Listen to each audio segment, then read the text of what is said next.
Ganun Ano yan. yan? Medyo.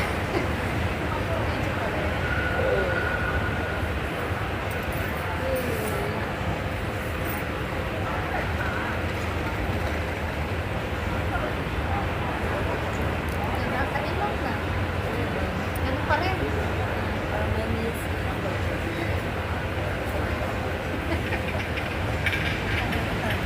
Yun, nasanay niya yan. Sige, pag halimbawa, bago kayo matulog, dapat magsayaw muna kami.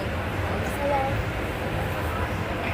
Pero pag nanay niya nagpapatulog ba, dito din ba magpatulog? Dito kinig mo. Ito, bilis naman. Pagsakit naman hindi. Dami pong ano. Sabi niya, ayaw niya makinig. Gusto niya ng laro ng laro. Kasi pag sinasabi ko, dito pa kayo matulog. Dito na natin gagawin na, may time. Pagkatapos niyan, palaruin ko siya may time. Pero pagdating ng ganitong oras, matutulog na tayo. Wala nang ano.